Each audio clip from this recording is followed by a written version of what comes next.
Captain Kang Daewon stood on the bridge of his ship, the Defiance. He looked at the stars through the large window. Space was quiet and peaceful, just like it had been for the past 50 years. Earth had no enemies. Earth had no wars. They traded with aliens, shared knowledge, and stayed out of other people's problems. Daewon was 42 years old. He had worked on merchant ships before joining Earth's Defense Force. The Defense Force was small. They protected mining stations and helped lost ships. They never fought anyone. Earth did not want to fight. Earth wanted peace.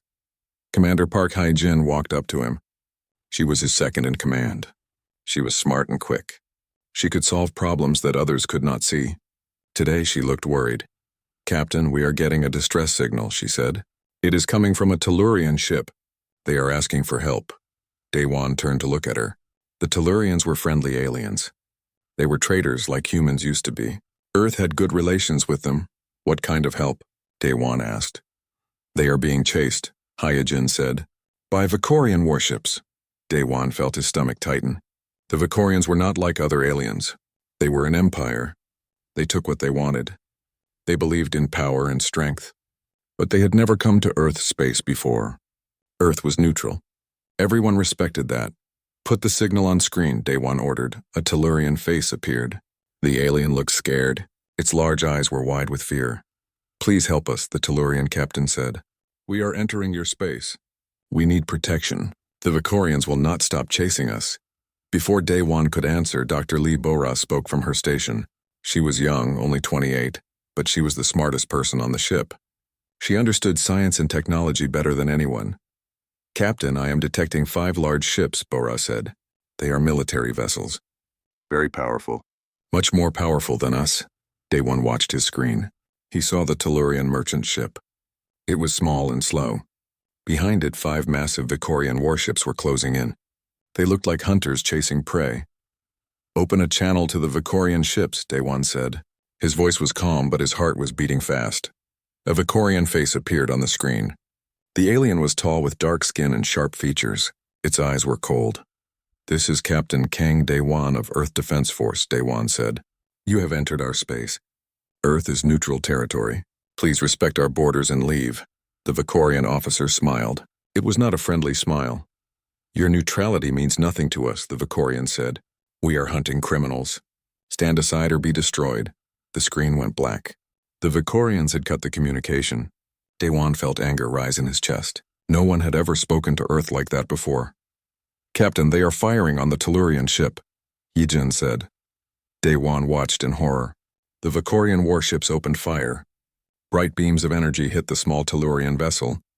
The merchant ship exploded. Pieces of metal and fire scattered through space. In seconds, it was gone. Everyone on that ship was dead. The bridge was silent. The crew of the Defiant stared at their screens. They had just watched murder happen in their own space. Earth's space. Space that was supposed to be safe. "Captain, what do we do?" Hae-jin asked quietly. Daewon wanted to fight. He wanted to make the Vicorians pay for what they had done. But he had orders. Earth was neutral. They did not fight. They did not start wars. "Send a formal protest to Earth Command," Daewon said. "Tell them what happened. Ask for orders." The Vicorian warships did not leave. They stayed in Earth's space. They scanned human stations and ships. They were studying Earth's defenses. They were looking for weaknesses. It was clear they did not respect Earth at all. News spread fast. Within hours, everyone on Earth knew what had happened. The Vicorians had violated their space. They had killed innocent people. They had insulted Earth's neutrality. In New Seoul, Ambassador Na Young-soo called an emergency meeting. She contacted the Galactic Council. The Council was supposed to keep peace in the galaxy. They made rules. They stopped wars. "The Vicorian Empire has broken galactic law," Young-soo said to the Council. "They violated neutral space. They committed murder. You must act." The Council members looked uncomfortable. They talked quietly among themselves. Finally, one of them spoke. "We are sorry for what happened," the Council member said. "But we cannot force the Vicorian Empire to do anything. They are too powerful. We suggest Earth negotiate directly with them." Young-soo felt her heart sink. The Council was afraid. They would not help Earth. Earth was alone. Back on the Defiance, a new message arrived. It was from the Vicorian High Archon Vekthul himself. The message played on every screen in the Sol system. People of Earth, the High Archon said. Your system has resources we need. Your stations are in locations we want. You will give us access to everything. You have 48 hours to agree. If you refuse, we will take what we want by force. Your choice is simple, surrender or die. The message ended. The crew of the Defiance looked at each other. Fear and anger mixed together. The Vicorians were not asking. They were demanding. They thought Earth was weak. They thought humans would just give up. Admiral Choi Tae-young sat in his office on Earth. He was the head of Earth's defense force. He had been a diplomat before. He had spent his life working for peace. Now he had to prepare for war. Tae-young called his commanders together. Military leaders from every nation came. They had never met like this before. Earth had never needed a war council. We cannot surrender, Tae-young said. If we give them what they want, they will never leave. They will take everything. They will make us slaves. But we cannot win, another commander said. Look at their ships. Look at their weapons. We have nothing like that. We are miners and traders, not warriors. Tae-young stood up. He looked at each person in the room. Then we will become warriors, he said. We will learn. We will adapt. We will fight. Because the alternative is to lose everything we have built, everything we are. On the Defiance, Day 1 received new orders. Earth was mobilizing. Every ship was being called in. Mining lasers were being turned into weapons. Civilian vessels were being armed. Scientists were working day and night to create defenses. Dr. Bora came to the bridge. She carried a data pad. Captain, I have an idea, she said. Our fusion drives are powerful. Very powerful. If we overload them, they could be used as weapons. Like bombs. Day 1 looked at her. He understood what she meant. A ship could become a weapon. But the crew would die. Will it work? He asked. Yes, Bora said quietly. But only at close range. Hyejin had been listening. She stepped forward. Then we make them come close, she said. We make them think we are weak. We make them think they have already won. Then we strike. Day 1 looked at his crew. They were scared. They had every right to be scared. But they were also determined. They were ready to defend their home. The 48 hours passed slowly. Earth prepared. Families said goodbye to their loved ones. Soldiers boarded ships. Engineers checked weapons. Everyone knew what was coming. When the deadline ended, Earth sent its answer to the Vicorians. It was simple and clear. No wonder the Vicorian fleet began to advance. War was coming. Earth had remained neutral for 50 years. They had avoided conflict. They had chosen peace. But the Vicorians had brought war to their doors. Now, Earth would show them what humans could do when they had no choice but to fight. Captain Daewon stood on the bridge of the Defiance. Behind him, Earth's small fleet gathered. Ahead of him, the enemy approached. He took a deep breath. History was about to change. For better or worse, humanity was going to war. The Vicorian fleet moved forward like a wall of death. 20 massive warships filled the space between Mars and Earth. Their weapons were ready. Their shields were up. War Master Kelvash stood on the bridge of his command ship. He looked at the display showing Earth's defensive fleet. What he saw made him almost laugh. A few patrol ships, some converted mining vessels, cargo haulers with weapons attached to their sides. This was not a military fleet. This was a collection of desperate civilians playing soldier. This will be over quickly, one of his officers said. They have no chance. Kelvash nodded. He felt almost sorry for the humans. They should have surrendered. Now they would die for nothing. Begin standard approach, Kelvash ordered. Show them our power. They may still surrender when they see what we can do. On the Defiance, Captain Daewon watched the enemy ships advance. His hands gripped the armrest of his chair. Every instinct told him to run. But there was nowhere to run. Behind him was Earth, his home. Everyone he loved. Commander Hyejin stood beside him. She had spent 3 days planning this battle. She knew Earth could not win in a normal fight, so she had planned an abnormal fight. All ships, this is Commander Hyejin, she said into the communication system. Remember the plan. Look weak, act scared.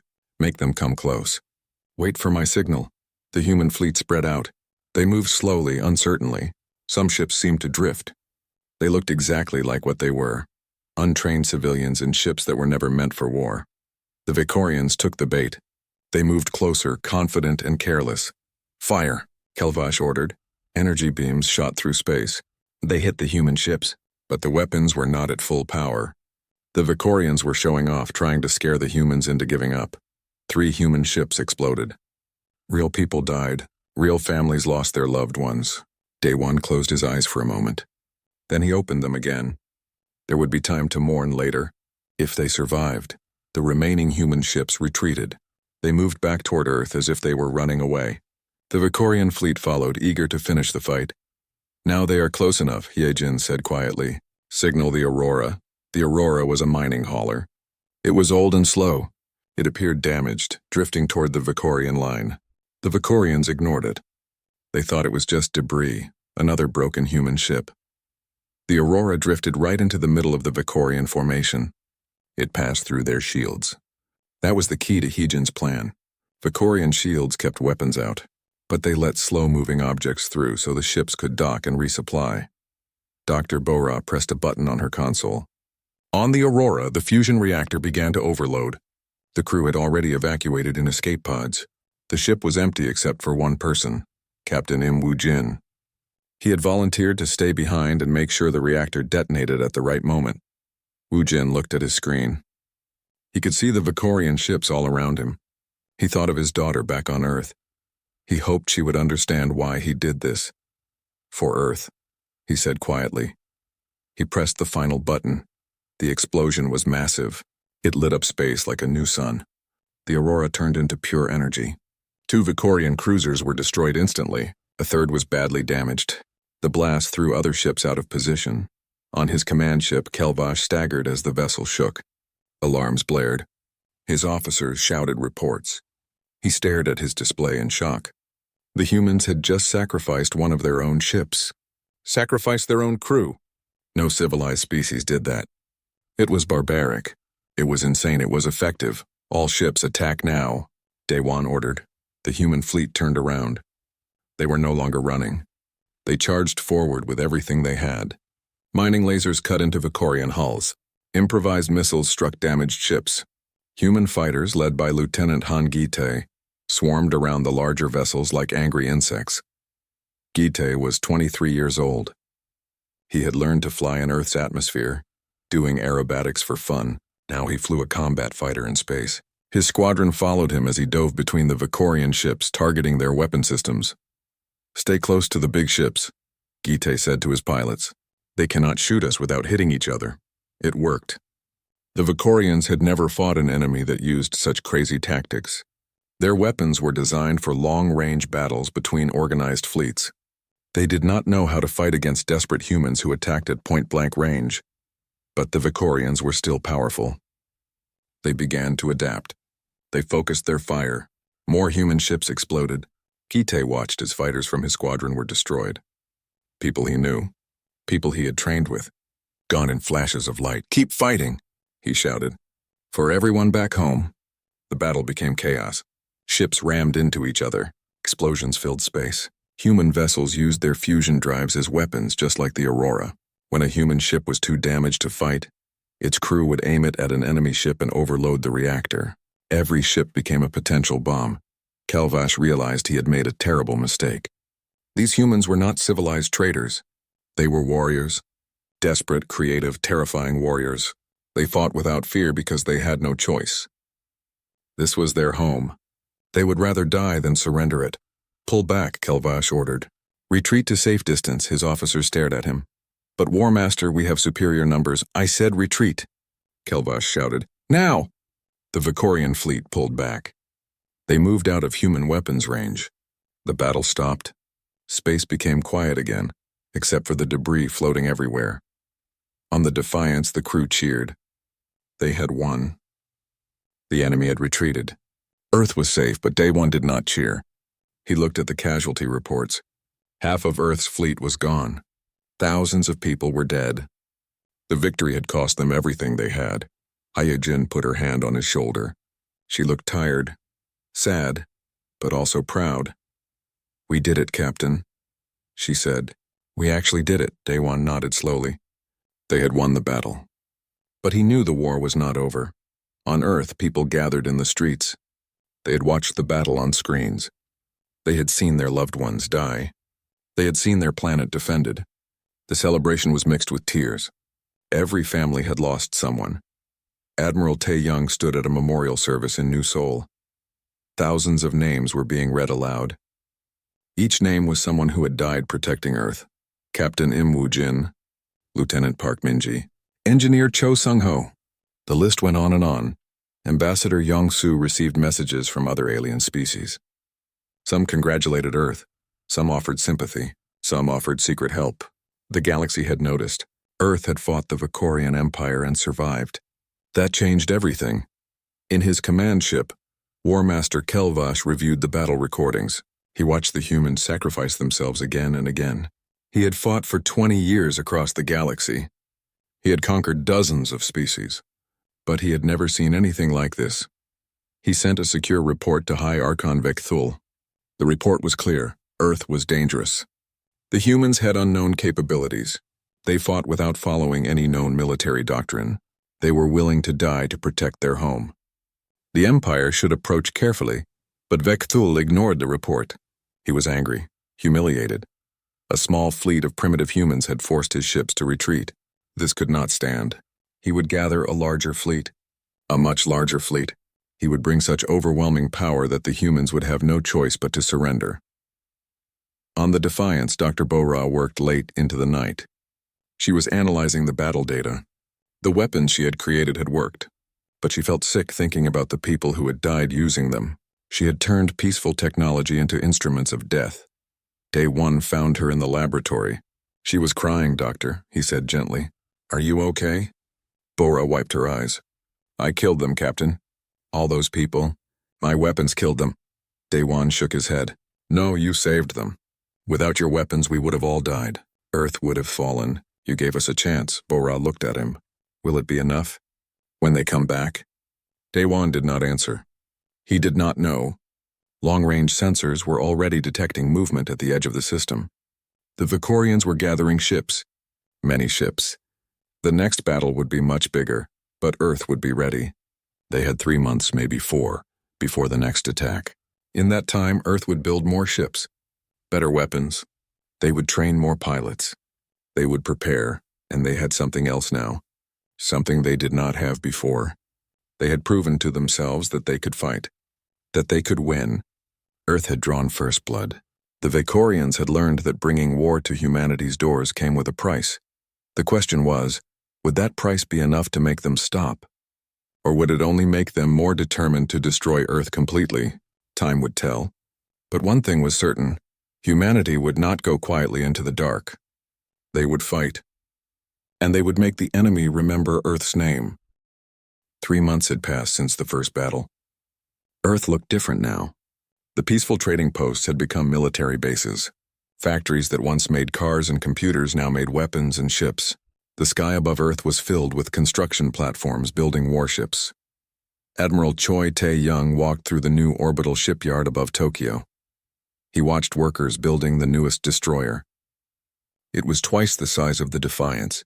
It had real weapons, not improvised ones. It had shields based on alien technology. Earth was learning fast. Dr. Lee Bo-ra stood beside him. She looked tired. She had not slept properly in weeks, but her eyes were bright with excitement. Admiral, look at this, she said, pointing to a display. We have created something new. A railgun that can punch through Vicorian shields. We call it the Hammer. Tae-young studied the design. It was impressive. Earth had taken technology from peaceful uses and turned it into military power. Mining equipment became weapons. Communication satellites became spy networks. Civilian ships became warships. How many can we build? Tae-young asked. 50, maybe 60 before they return, Bo-ra said. But Admiral, there is something else. Something secret. She led him to a private room. Inside, screens showed a massive structure being built near the sun. It looked like a ring of satellites. What is it? Tae-young asked. We call it the Helios Array, Bo-ra explained. It captures solar energy and focuses it into beams. Powerful beams. Strong enough to destroy a capital ship in one shot. Tae-young felt hope for the first time in months. Earth had a chance. A real chance, but Earth was not just building weapons. Ambassador Na Young-soo was building something else. Alliances. She met in secret with representatives from 6 different alien species. They gathered on a neutral station far from prying eyes. These species had all suffered under Vicorian aggression.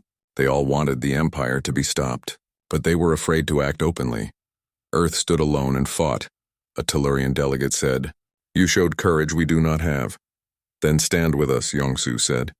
"You do not need to fight. Just share your technology. Give us your knowledge.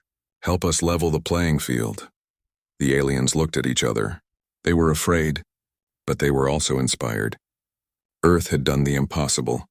Maybe together they could do more. One by one they agreed. They would help Earth in secret. They would provide technology, intelligence, and resources. The Vicorians would not know about this alliance until it was too late. Back on the Defiance, Commander Park Hye-jin was training new officers. She had established Earth's first military academy. Young people from every nation came to learn how to fight in space. She taught them the lessons learned in the first battle. Do not fight fair. Use surprise. Be unpredictable. Make the enemy scared. The Vicorians are stronger than us, she told the students. Their ships are bigger. Their weapons are more powerful. But they are predictable. They follow rules. We do not have to follow their rules. That is our advantage. Lieutenant Han Gitai stood at the back of the room. He was a hero now. People recognized him on the streets. Children wanted to be like him, but he did not feel like a hero. He remembered his friends who died. He carried their memory with him every day. After the class, Hye-jin approached him. "I need you to lead the new fighter wing," she said. "We have better ships now, faster, stronger, but we need experienced pilots to lead them." Gitai nodded. He would do his duty. He would fight again. He would honor those who fell by making sure their sacrifice meant something. Long-range sensors finally detected what Earth feared. A massive fleet was gathering at the edge of the system. 50 Vicorian warships, maybe more. They were preparing for a full invasion. Captain Daewon studied the sensor readings on the Defiance. The numbers were overwhelming. Even with Earth's improvements, this would be a hard fight, maybe impossible. Admiral Tae-young called an emergency meeting. All of Earth's commanders gathered via hologram. The faces around the virtual table looked worried. "The Vicorian fleet will arrive in 2 weeks," Tae-young said. "They will come in full strength. This time they will not underestimate us." "How many ships do we have?" a commander asked. 20 modern warships, another 30 converted civilian vessels, Tae-young replied, plus support from 12 allied species. "They are sending ships too, secretly." Hope flickered in the room. Earth was not alone anymore. Commander Hye-jin activated a tactical display. It showed the Sol system with planned defensive positions. "We will fight near Mars," she explained. "We can use the planet's gravity to help us maneuver. The Helios array will give us fire support from near the sun. Our allied ships will be hidden in the asteroid belt, ready to strike from the side." It was a good plan, but everyone knew that even the best plan could fall apart in battle. The Vicorian fleet arrived exactly on schedule. War Master Kelvash commanded again, but this time he was not in charge. High Archon Vekthal himself had come. He wanted to personally oversee the destruction of Earth. The Archon's command ship was enormous. It was bigger than any human city. It carried enough firepower to destroy entire planets. Behind it, the fleet spread out in perfect formation. Vekthal broadcast a message to Earth. "Humans, you fought bravely, but bravery is not enough. Surrender now and I will be merciful. Resist and I will erase your species from history." Captain Daewon looked at his crew. They had heard the threat. They knew what was coming. But not one of them looked afraid. They looked determined. He opened a channel back to the Vicorians. "You brought war to our doors," Daewon said calmly. "You violated our peace. You killed our people. Now you will learn what humans do when you threaten our home. Come and try." The channel closed. The Vicorian fleet began to advance. The Battle of Mars began at dawn on Earth. People across the planet watched on screens. Families held hands. Children prayed. Everyone knew this was the moment that would decide everything. The fleets met near Mars orbit. The Vicorians opened fire first. Energy beams filled space. But this time Earth's shields held. The new technology from their allies worked. Human ships returned fire with railguns and missiles. Lieutenant Gitai led 3 fighter wings into the chaos. His pilots were better trained now. They flew in formation, supporting each other. They targeted Vicorian weak points that Dr. Bora had identified. The battle was fierce. Ships on both sides exploded. Space filled with debris and fire, but this time Earth was holding its own. The Vicorians were shocked. How had these primitive humans improved so quickly? Then Heejin's trap sprang. Allied ships emerged from the asteroid belt. 12 species who had secretly armed themselves attacked the Vicorian flank. The enemy formation broke apart. High Archon Vekthul roared in anger. He had been ambushed, deceived. These humans were more cunning than he thought. Destroy them all, he ordered. No mercy. The Vicorian fleet refocused. They began pushing forward with overwhelming force. Human and allied ships fell back. The defense was crumbling. Dr. Bora watched from Earth. The battle was not going well. They needed the Helios array, but it was not ready. She had planned to use it later. Now they had no choice. Activate Helios, Admiral Tae-young ordered. Now, Bora pressed the activation sequence. Near the sun, satellites came online. They began collecting solar energy, focusing it, channeling it into concentrated beams. The first beam struck a Vicorian cruiser. The ship simply ceased to exist. One moment it was there, the next it was vapor. The second beam hit another ship. Same result. The Vicorians panicked. Where were these weapons coming from? They could not see the Helios array. It was too far away, too close to the sun. Captain Daewon seized the moment. He ordered the human fleet to press forward. The Vicorians were confused and scared. The battle turned into a rout. High Archon Vekthul watched his fleet being destroyed. He could not believe it. He had brought overwhelming force. He had the best weapons, the most powerful ships. How were these humans winning? War Master Kelvash approached him. Archon, we must retreat, Kelvash said. We are losing. Vekthul wanted to refuse. But he was not stupid. He was arrogant, not suicidal. Fall back, he ordered bitterly. But this is not over. The Vicorian fleet retreated. They left behind destroyed ships and dead soldiers. Earth had won again. Not just survived. Won on Earth, people celebrated in the streets. They had defended their home twice now. The impossible had become reality, but Captain Daewon knew the truth. The battle was a draw, not a victory. Both sides had lost many ships, many lives. The Vicorians would return. They would keep returning until one side could not fight anymore, unless something changed. Unless Earth could end this war, not just survive another battle. Ambassador Yong-Su received a message that night. It came from an unexpected source, War Master Kelvash himself. The message was simple. You have earned my respect, but High Archon Vekthul will never stop. He will bring the entire Vicorian home fleet, hundreds of ships, unless you can stop him first. The message included coordinates and tactical data. Kelvash was giving Earth intelligence about the enemy. He was betraying his own people. Why? The answer came in the last line of the message. Because warriors should respect warriors, and I respect what you have become. May the best side win. 6 weeks. That was all the time Earth had before the Vicorian home fleet arrived. The intelligence from War Master Kelvash was clear. High Archon Vekthul was gathering every ship he could find. 300 capital ships. Maybe more. Enough firepower to destroy entire star systems. The Sol system had become a fortress. Every orbital station was armed. Mining stations in the asteroid belt had been turned into weapons platforms. The Helios array had been expanded. Earth's allies had sent more ships and better technology, but everyone knew it might not be enough. Captain Daewon stood on the bridge of the Defiance. The ship had been upgraded with the best weapons and shields Earth could build. It was now the flagship of the human fleet. Behind it, 200 ships from 13 different species waited. Admiral Tae-young appeared on the main screen. He looked old and tired. The war had aged him years in just months. Captain, the enemy fleet has entered the system, Tae-young said. They will reach Earth in 12 hours. Daewon felt his heart beat faster. This was it. The final battle. Win or lose, live or die. All ships ready, Admiral, Daewon reported. We will make them pay for every meter of space. Tae-young nodded. Whatever happens today, know that Earth is proud of you. All of you. You have shown the galaxy what humanity can do. The screen went dark. Daewon looked at his crew. Commander Hyejin at the tactical station. Dr. Bora monitoring the weapons. Lieutenant Gitai ready to launch with his fighters. These people had become his family. For Earth, Daewon said simply. For Earth, the crew repeated. The Vicorian home fleet emerged from hyperspace like a dark cloud. Ship after ship appeared. The sensors could barely count them all. At the center was High Archon Vecthal's command dreadnought. It was the size of a small moon, covered in weapons. Vectal broadcast his message across all channels. His voice was cold and final.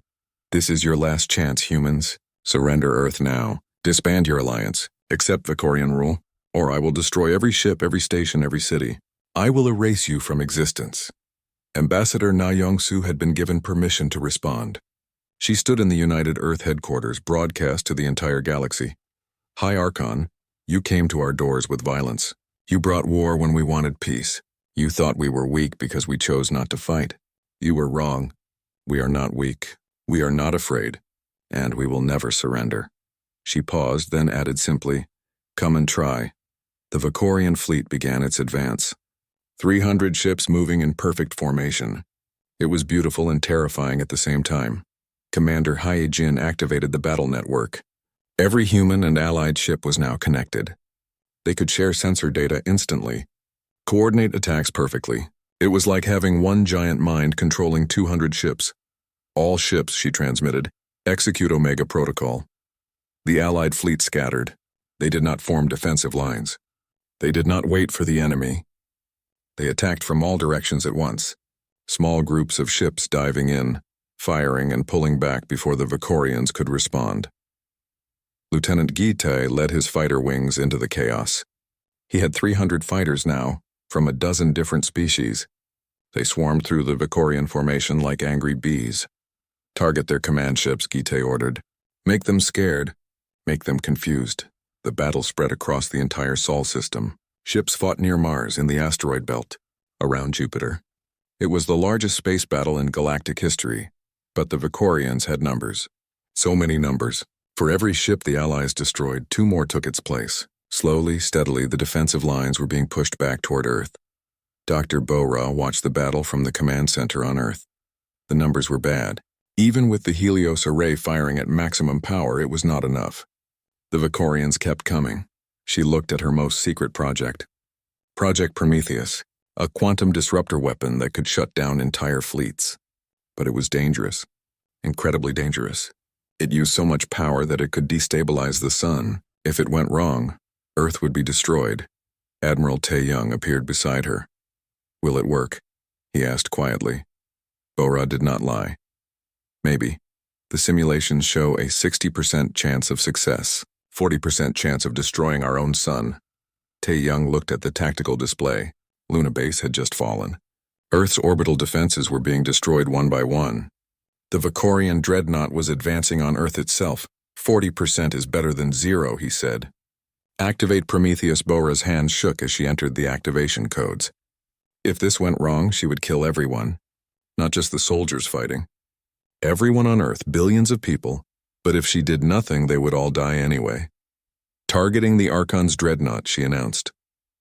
Firing in 10 seconds, Captain Daewon heard the transmission. He knew what it meant. Prometheus was the last weapon. The final hope. "All ships full retreat," he ordered. "Get clear of the Vicorian fleet." Now the quantum disruptor fired. For a moment, nothing seemed to happen. Then the sun flickered. Just for a second. Space itself seemed to ripple. On the Archon's dreadnought, every system crashed at once. Lights went out. Weapons powered down. Shields collapsed. The massive ship became nothing but a dead hull floating in space. The effect cascaded through the Vicorian fleet. Their ships were all networked together for coordination. The quantum pulse spread through the network like a virus. One by one, Vicorian ships went dark.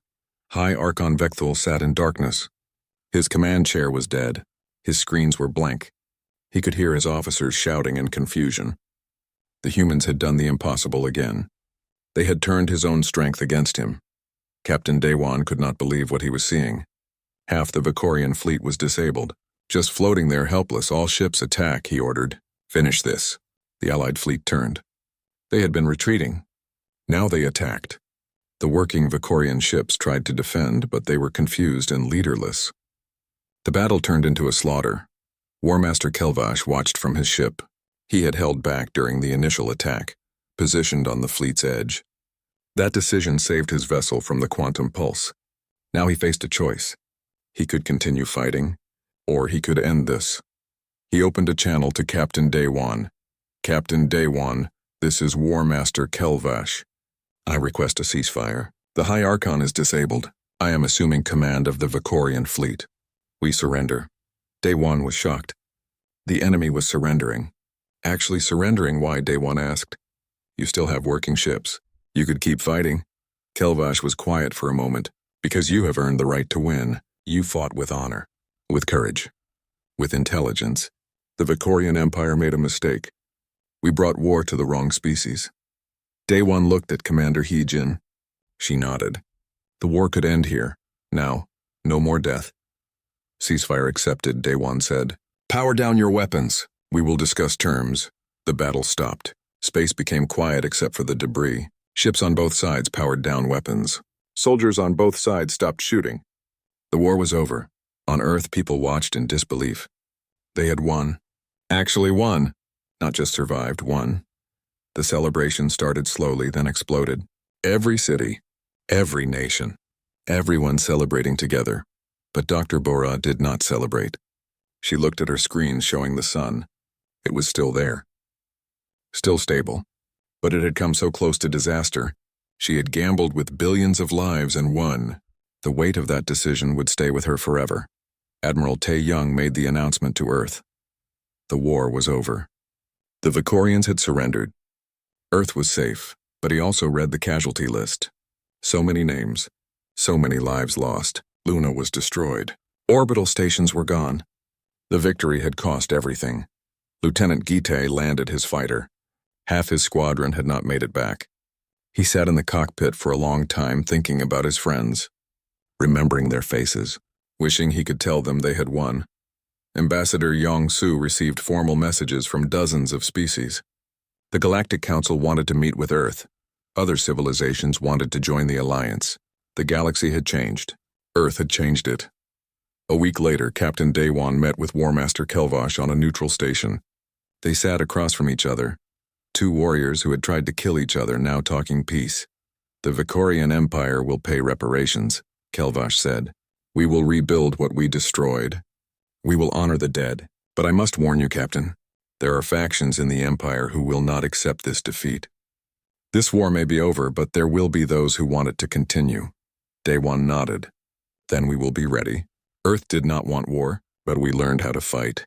And we will never forget what we learned. Kelvash studied the human captain. You have changed, Captain. You are not the peaceful trader I first encountered. You have become something new. Yes, Daywan said quietly. We have. The enemy brought war to our doors. They forced us to become warriors. Now we must decide what kind of warriors we will be. 1 year had passed since the war ended. Earth looked different. The scars of battle were still visible. Luna was being rebuilt. Orbital stations slowly returned. Memorial parks covered the planet, honoring those who had fallen. But Earth was not the same world that had chosen neutrality 50 years ago. The peaceful traders had become galactic protectors. The Sol system was now one of the major military powers in the galaxy. Admiral Kang Dae-wan walked through the new Earth Defense Academy. He was no longer just a ship captain. He had been promoted to admiral and now trained the next generation of officers. Young people from Earth and dozens of allied species studied together. He stopped at a memorial wall. Thousands of names were carved into the black stone, every person who had died defending Earth. He found the name he was looking for, Captain Imwoo-jin, the man who had sacrificed himself in the first battle. We won, old friend, Dae-won said quietly. But the price was high. Commander Park Hee-jin found him there. She was now head of Allied military operations. Her tactical brilliance had made her famous across the galaxy. Other species studied her battle plans. Admiral, we have a situation, she said. The Galactic Council has formally offered Earth a permanent seat. Full membership. Full voting rights.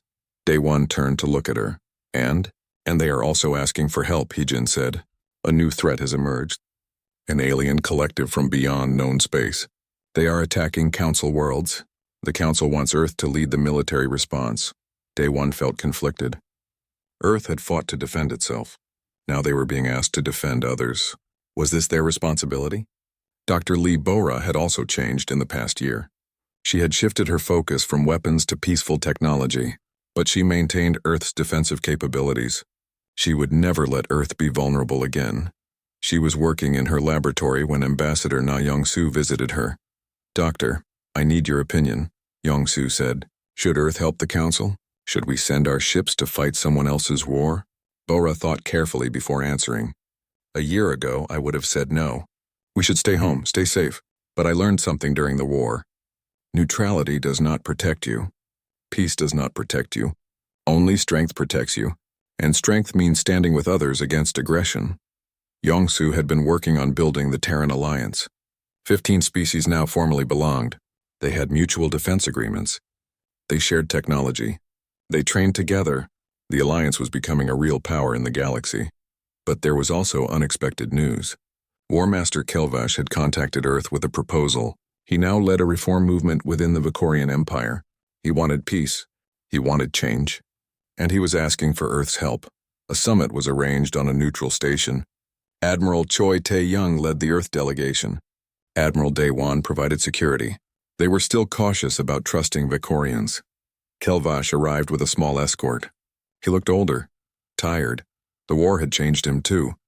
"Admiral Tae-young, thank you for meeting with me," Kelvash said. "I know trust is difficult after everything that happened. It is," Tae-young agreed. "But we are listening." Kelvash explained the situation. High Archon Vekthul had been removed from power after the defeat, but many Vicorians wanted revenge. They wanted to continue the war. Kelvash led those who wanted reform, who wanted peace, but they needed help. "What kind of help?" Tae-young asked. "Support, recognition. Show the galaxy that humans can forgive, that we can work together. If Earth stands with the reform movement, others will follow." Ambassador Young-soo was also at the summit. She saw the political value. If Earth could turn the Vicorian Empire from enemy to ally, it would change the balance of power completely. But many on Earth opposed it. How could they forgive the Vicorians after everything they had done? Commander Han Gi-tae was one of those who opposed it. He had lost too many friends. He had seen too much death. Forgiveness felt like betrayal. Admiral Daewon understood his feelings. He felt the same way. But he also understood something else. "Commander, I know how you feel," Daewon said to Gi-tae. "But we have to think about the future. If we keep the Vicorians as enemies, the war never truly ends. If we turn them into allies, we honor those who died by building something better." After days of negotiation, a treaty was signed. The Vicorian Empire would formally recognize Earth's sovereignty. They would pay reparations. They would support the Terran Alliance. In exchange, Earth would support the reform movement and help rebuild Vicorian civilian infrastructure. It was not perfect. Many people on both sides were unhappy. But it was a start. Then came the new threat. Long-range sensors detected a massive fleet entering the galaxy from unknown space. They were attacking indiscriminately, destroying colonies, taking resources. They made the Vicorians look peaceful by comparison. The Galactic Council held an emergency session. Representatives from 100 species gathered. They were scared. This new enemy was powerful and ruthless. The Council asked Earth to lead the military response. They trusted human tactical brilliance. They trusted human determination. Earth had proven itself.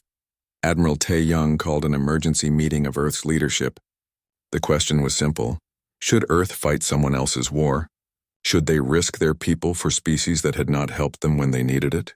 The debate was fierce. Some argued Earth should stay home, focus on rebuilding, let others deal with their own problems. But Ambassador Young-soo stood up and made a speech that changed minds. "A year ago, we were alone," she said. "The Council did not help us. Our allies helped us secretly, afraid to act openly. We learned that neutrality does not keep you safe. We learned that peace is not free. We paid for our survival with the blood of our people. Now we have a choice. We can be like the Council was to us, afraid and passive, or we can be what we needed when we were desperate. We can be protectors. We can be heroes, not because we want war, but because we know the cost of letting aggression go unchallenged." The room was silent. Then Admiral Daewon spoke. "The ambassador is right. We did not choose to become warriors, but we are warriors now, and warriors have a duty, not just to defend themselves, but to defend those who cannot defend themselves." The vote was unanimous. Earth would respond. The Terran Alliance would mobilize. They would face this new threat together. As the fleets prepared to depart, Admiral Day-Wan stood on the bridge of a new flagship. It was called the Defiance II, named after his original ship. The ship that had started everything. Commander He-Jin was with him. Dr. Bora had provided new weapons. Commander Gitai led an entire fighter wing. They were ready. Behind them, ships from 20 species waited. Humans, Tellurians, even Vicorians under Kelvash's command. Former enemies now fighting together. It is strange, He-Jin said. A year ago we just wanted to survive. Now we are leading a galactic fleet. Day-Wan nodded. The Vicorians brought war to our doors. They forced us to become something we never wanted to be. But maybe that is okay. Maybe the galaxy needed us to be this. The fleet jumped into hyperspace heading toward the unknown threat.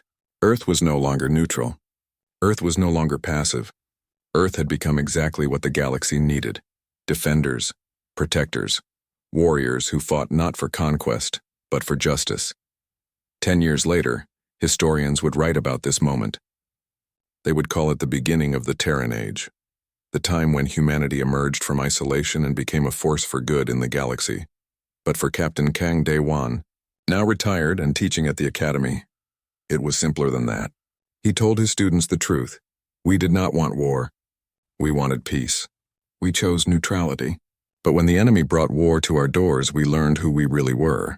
We learned that humans will fight for what is right.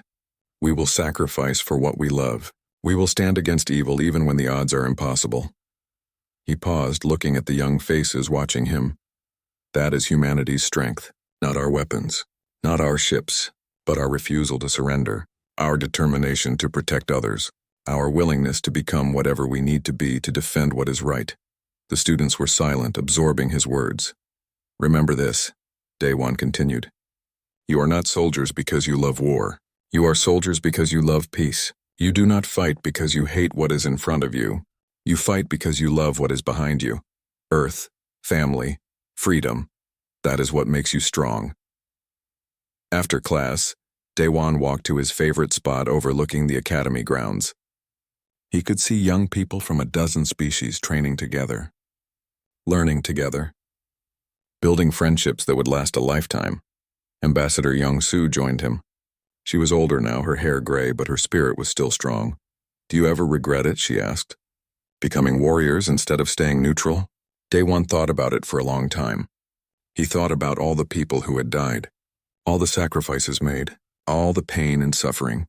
Then he thought about what they had built. An alliance of species working together. Peace enforced not by fear but by justice. A galaxy where aggressive empires thought twice before attacking the innocent. No, he said finally. I do not regret it. We did not choose this path. It was forced upon us. But we walked it with honor.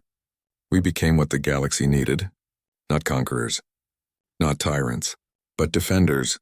And I'm proud of that, Young-Soo smiled. So am I. They stood together, watching the sunset over Earth. The planet that had remained neutral for so long. The planet that had learned to fight.